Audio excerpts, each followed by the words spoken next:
నిన్నటి నుంచి కాంగ్రెస్ బీఆర్ఎస్ మధ్య పెద్ద పొలిటికల్ వారే జరిగింది. ఎమ్మెల్యేలు పాడి కౌశిక్ రెడ్డి, అరకెపూడి గాంధీ మాటల తూటాలు పేల్చుకున్నారు. అలా ఇద్దరి మధ్య సవాళ్లు ప్రతి సవాళ్లు చివరికి దాడులు, అరెస్టుల వరకు వెళ్ళింది. తనపై హత్యాయత్నం చేశారని ఆరోపించారు పాడి కౌశిక్ రెడ్డి. ఈ దాడి సీఎం రేవంత్ ప్రోద్బలంతోనే జరిగిందన్నారు హరీష్ రావు. దాడి నిందితులను అరెస్టు చేసే తమ వరకు పోరాటం ఆగదన్నారు మాజీ మంత్రి వేముల ప్రశాంత్ రెడ్డి. ఈ దాడి ఘటనలో ఇప్పటి వరకు 30 మందిపై కేసులు నమోదు చేశామన్నారు మాదాపూర్ డీసీపీ వినీత్.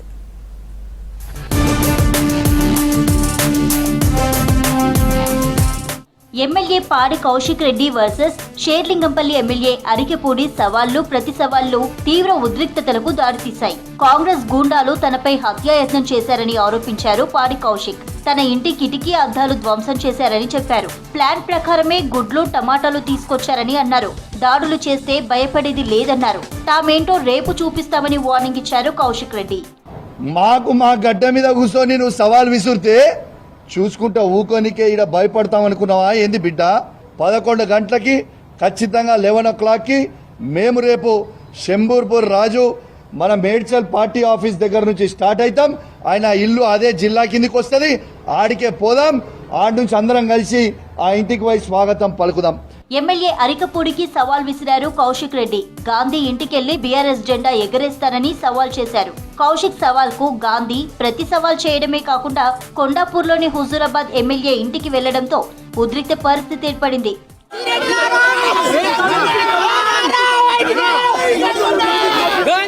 సీఎం రేవంత్ రెడ్డి ప్రోద్బలంతోనే కౌశిక్ రెడ్డిపై కాంగ్రెస్ కార్యకర్తలు దాడి చేశారన్నారు మాజీ మంత్రి హరీష్ రావు. దాడి చేసిన వారిపై కఠిన చర్యలు తీసుకోవాలని డిమాండ్ చేశారు. దాడికి పాల్పడ్డ వారిని జైలుకు పంపే వరకు పోరాటం ఆగదన్నారు. అంతకుముందు పాడి కౌశిక్ రెడ్డి నివాసానికి వెళ్లి ఆయనను పరామర్శించారు హరీష్. ఎస్కాట్ ఇచ్చి కాంగ్రెస్ గుండాలను బీఆర్ఎస్ ఎమ్మెల్యేల మీద దాడికి ఉసుగొల్పుతా ఉన్నారు. ఇదేనా ప్రజాస్వామ్యం? మొన్న సిద్దిపేటలో నా క్యాంప్ ఆఫీస్ మీద దాడి చేసే ప్రయత్నం చేసినారు. మొన్న మా మీద ఖమ్మంలో దాడి చేశారు. ఇవాళ మళ్ళీ మా శాసనసభ్యుడు కౌశిక్ రెడ్డి గారు ప్రజాస్వామ్యం గురించి మాట్లాడినాడు. హైకోర్టు మొట్టికాయలు వేసింది, రాజీనామా చేయండి అని అడిగినాడు. అంటే ఈ దాడి రేవంత్ రెడ్డి గారు చేయించిన దాడి. ఇవాళ ఏ గుండాలైతే మా కౌశిక్ రెడ్డి గారి ఇంటి మీద దాడి చేసిండ్రో, హత్యాయత్న ప్రయత్నం చేసిండ్రో వాళ్ళందరినీ కూడా 307 కింద ఎఫ్ఐఆర్ ఇష్యూ చేసి అరెస్ట్ చేసి జైలుకు పంపేదాకా కూడా బీఆర్ఎస్ పార్టీ ఊరుకోదు. దాడిపై సైబరాబాద్ సిపి ఆఫీస్ దగ్గరకు వచ్చిన కౌశిక్ రెడ్డి పోలీసులపై తిరగబడ్డారు. సిపిని కలిసేందుకు ఎమ్మెల్యేలకు మాత్రమే అనుమతిచ్చారు. ఆఫీసులోకి బీఆర్ఎస్ కార్యకర్తలు చొచ్చుకెళ్లేందుకు ప్రయత్నించారు. పోలీసులు అడ్డుకోవడంతో కౌశిక్ రెడ్డి రెచ్చిపోయారు. తననే అడ్డుకుంటారా అంటూ పోలీసులకు వార్నింగ్ ఇచ్చారు. అక్కడే ఉన్న హరీష్ రావు పాడి కౌశిక్ రెడ్డిని తీసుకువెళ్లారు.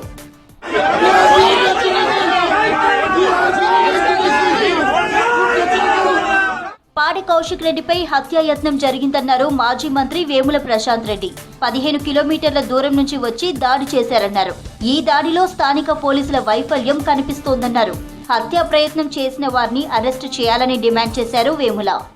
కౌశిక్ రెడ్డి గారిని హత్య చేయడానికే వచ్చినారు, రాళ్లతో కొట్టినారు. వారి మీద హత్యా ప్రయత్నం కేసు నమోదు చేసి వారిని అరెస్టు చేసేంత మట్టుకు అరెస్టు చేయాలని మా డిమాండ్. ఏ పోలీసులు అయితే ఈ దాడికి వెనుకాల దాడి చేసినటువంటి వారికి అనుకూలంగా వ్యవహరించినారో, ఏ పోలీసుల వైఫల్యం అయితే ఉన్నదో ఆ పోలీసులని వెంటనే వారి మీద తగిన చర్యలు తీసుకోవాలి. మొత్తానికి ఇద్దరు ఎమ్మెల్యేల సవాళ్లు ప్రతి సవాళ్లతో గ్రేటర్లో పొలిటికల్ హీట్ పెరిగింది.